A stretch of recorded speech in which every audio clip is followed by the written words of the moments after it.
Well, you'll probably remember our previous McBLOG on the media hit job on a successful school with values and a waiting list for enrolments. Yep, Bethlehem College. But within a few hours, the media outlet Stuff had to make a major retraction. And since then, there's been further developments on that story, and the Media Council had to hand out another rebuke to Stuff on another hit job. Let's check it out.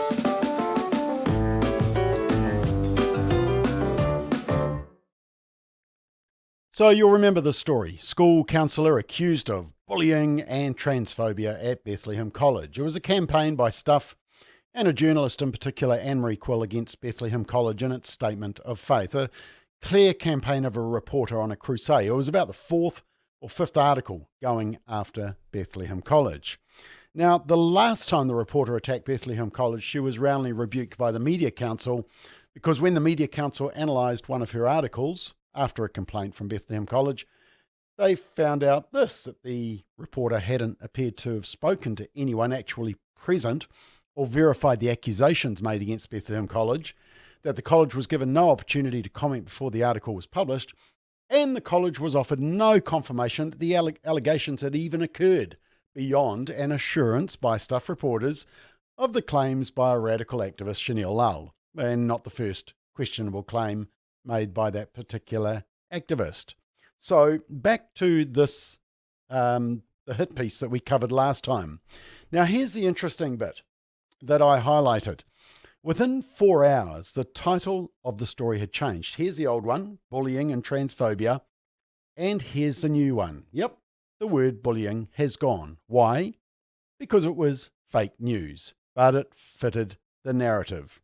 And there was a tiny little explanation at the bottom of the article. Of course, it should have been right at the top. But Stuff were busted for bias, and it was embarrassing. But here's the latest developments on that story.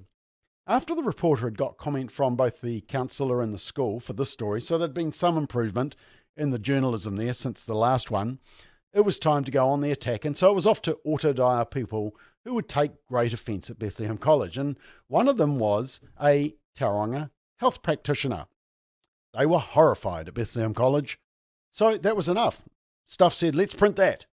The problem was we couldn't find any evidence of the person or their professional status online.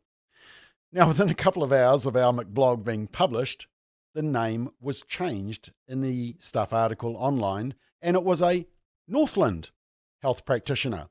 Same first name, different last name, different part of New Zealand. I mean, not quite as irrelevant when it's Northland and not Tauranga, but hey, whatever. So we checked that one out as well. Who was this gender identity specialist? An endocrinologist, psychiatrist, pediatrician, psychologist? Nope, it was an osteopath. Yep, an osteopath.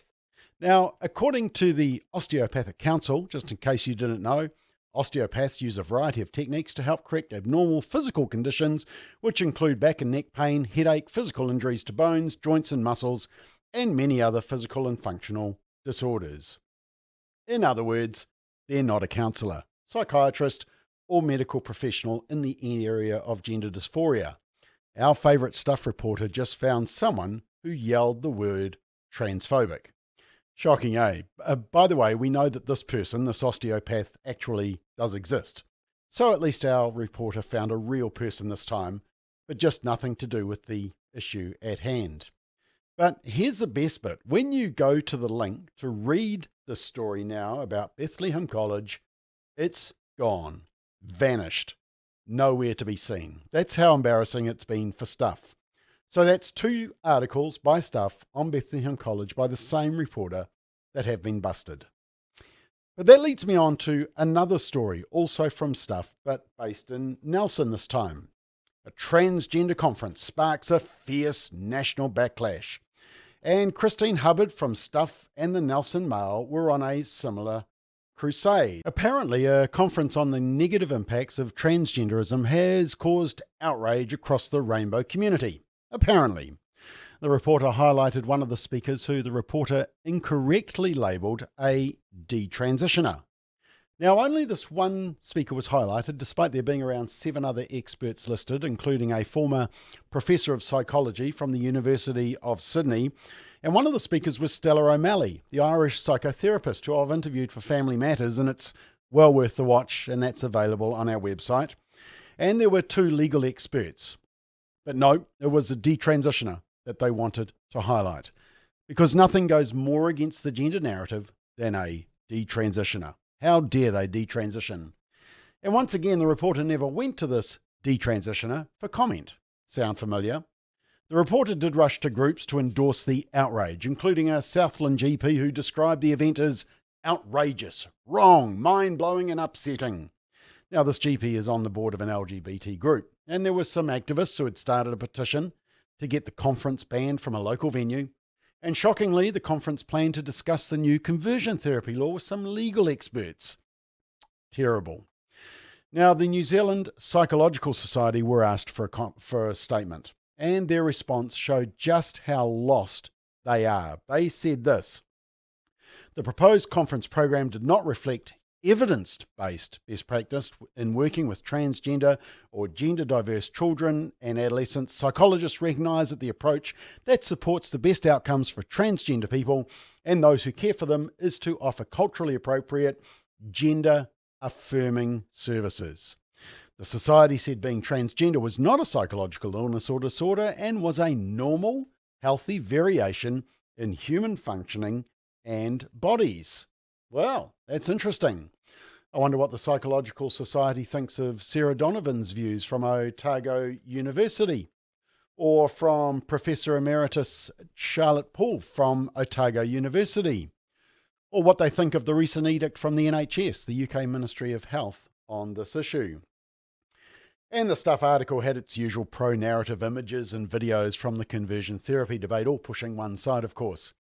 Now, I have to confess up front, I was going to go to this conference, but fog prevented me getting on the plane to fly from Auckland to Nelson, so I had to watch it online. But it was a great lineup of speakers who I knew would do justice to an important issue in a sensitive way: the impacts of transgender ideology on children. So the speaker, who was labelled a detransitioner, made a complaint to the New Zealand Media Council because she's not a detransitioner, she's a teacher, and by only listing her name, Stuff were basically aligning all the negative labels that they managed to find from outraged people about the conference with her, and she felt that was unfair, and of course it was. But she was a detransitioner, and that's all that matters to the media, except she wasn't.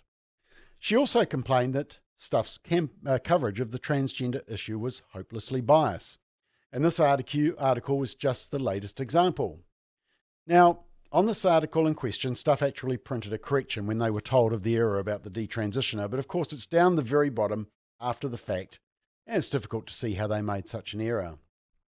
But the decision of the New Zealand Media Council came out last week, and there's some interesting comments that you should be aware of. Now, while the Media Council upheld the complaint that the teacher had been wrongly labelled and that the Stuff's correction wasn't clear enough to fix up the confusion, the council didn't uphold the complaint about the bias.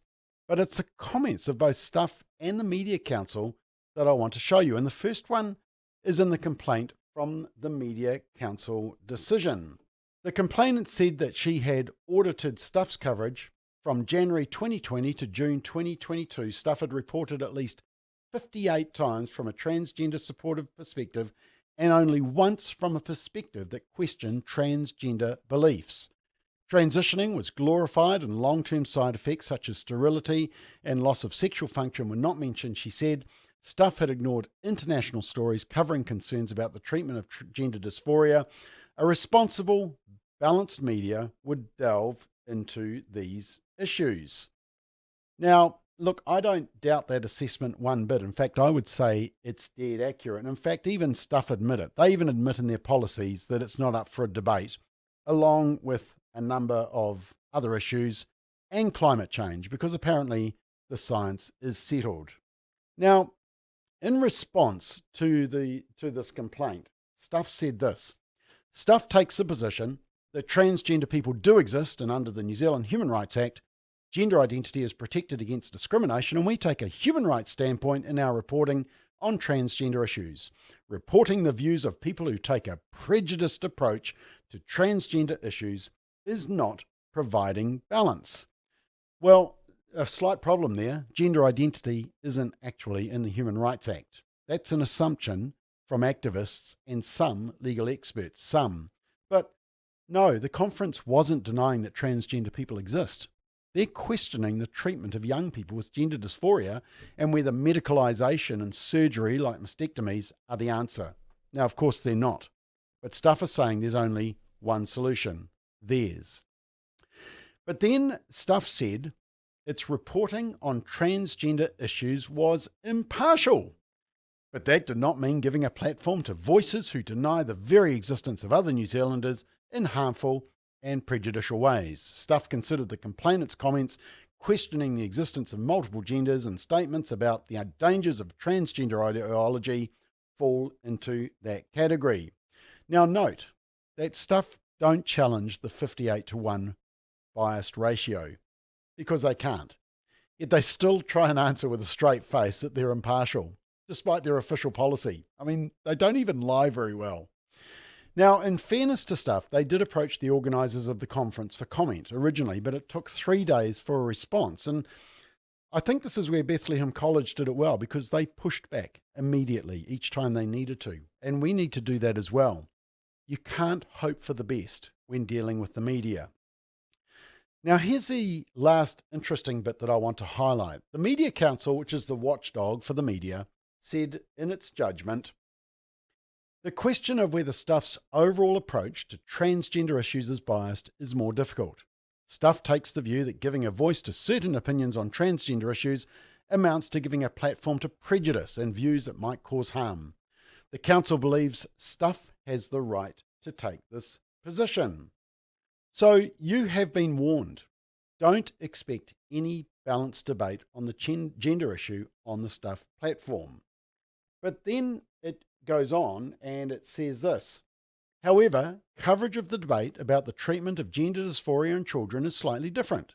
This is a sensitive, complicated and important topic where there appears to be evolving scientific debate.